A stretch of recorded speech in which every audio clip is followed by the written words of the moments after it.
सध्या राज्याचे मुख्यमंत्री बोलतायत, आपण थेट जाऊया। दादा यांचं आज दुःखद निधन झालं। आपल्या सर्वांनाच कल्पना आहे की राजकारण, सहकार, शिक्षण, उद्योग या प्रत्येक क्षेत्रात अतिशय गुणात्मक कार्य हे डी.वाय. दादांनी उभं केलं आणि विशेषतः समाजातल्या प्रत्येक व्यक्तीला न्याय मिळावा अशा पद्धतीनं त्यांचं कार्य होतं। एक प्रदीर्घ अशी राजकीय कारकीर्द देखील त्यांची होती। नगरसेवक, आमदार इथपासनं तर बंगाल, बिहार आणि त्रिपुरा या राज्याचे राज्यपाल म्हणून देखील त्यांनी कार्य केलं। आपल्या विविध संस्थांच्या माध्यमातून एक मोठं शिक्षण क्षेत्रातलं साम्राज्य त्यांनी उभं केलं।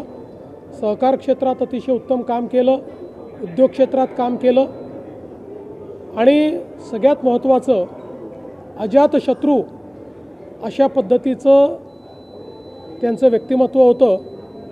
समाजातल्या सर्व लोकांशी, सर्व पक्षाच्या लोकांशी, सर्व विचारांच्या लोकांशी अतिशय सलोख्याचे त्यांचे संबंध होते।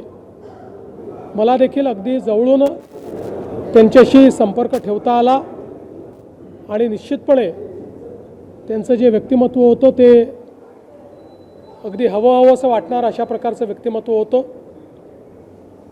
त्यांच्या जाण्यामुळे निश्चितपणे जुन्या पिढीतला एक जाणता नेता, एक द्रष्टा नेता आपल्यातनं निघून गेलेला आहे।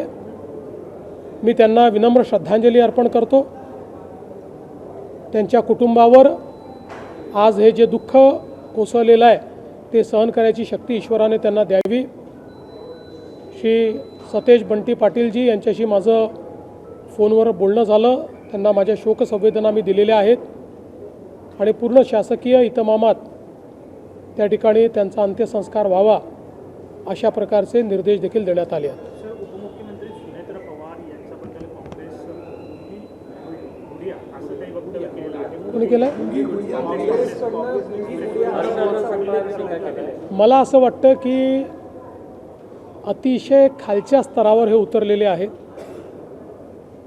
मुळामध्ये यांना कुठलाही रिस्पॉन्स मिळत नाही, कोणी विचारत नाही।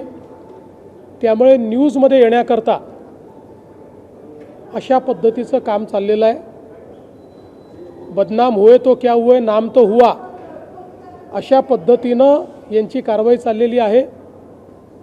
आणि मला असं वाटतं की महाराष्ट्राच्या राजकीय संस्कृतीत इतक्या खालच्या स्तराला जाणारे हे आता आपल्याला पहिल्यांदाच पाहायला मिळत आहेत। नंतर राज्यामध्ये एमपीएससीचे पेपर फुटले हा सगळा प्रकार पुढे आणत रोहित पवारांकडून सातत्याने आरोप केले जात आहेत। पत्रकार परिषदेत प्रेझेंटेशन सुद्धा दिलं जाते। मी कुठलंही प्रेझेंटेशन वगैरे आज बघितलेलं नाही, पण यापूर्वी त्यांनी ज्यावेळेस आरोप लावले त्यावेळेस त्याचं उत्तर स्वतः MPSCने दिलेलं आहे आणि MPSCने त्या संदर्भात जरी 3 महिन्यांनी आरोप झालेला असला तरी पोलीस कंप्लेंट केलेली आहे आणि पोलीस चौकशीची मागणी स्वतः MPSCने केली।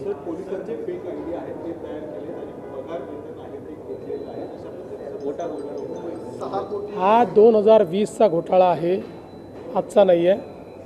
2020 सालचा घोटाळा आहे, त्याच्यावर कारवाई चाललेली आहे आणि सगळ्या ज्यांनी घोटाळा केला त्यांना त्या ठिकाणी निश्चितपणे कारवाई झालेली आहे आणि होते।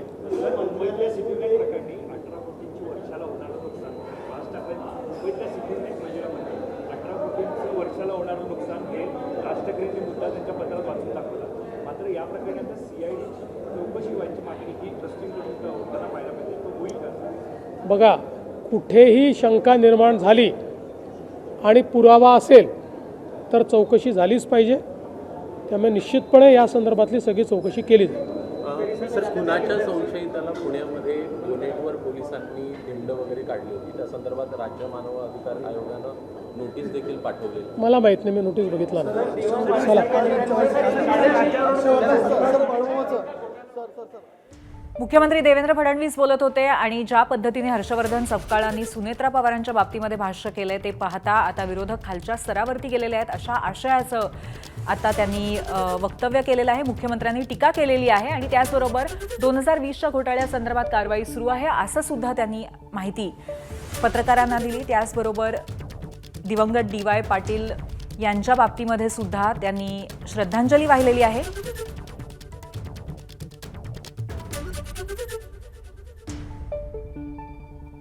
दोन 2020च्या घोटाळ्यासंदर्भात पुरावा असल्यास चौकशी झालीच पाहिजे असंही त्यांनी स्पष्टपणे पत्रकारांना सांगितलंय. मुख्यमंत्री देवेंद्र फडणवीस पत्रकारांशी बोलत होते आणि अर्थातच पत्रकारांनी त्यांना आज हर्षवर्धन सपकाळ यांनी जे भाष्य केलेलं आहे उपमुख्यमंत्री सुनेत्रा पवारांच्या बाबतीमध्ये त्या संदर्भात विचारलं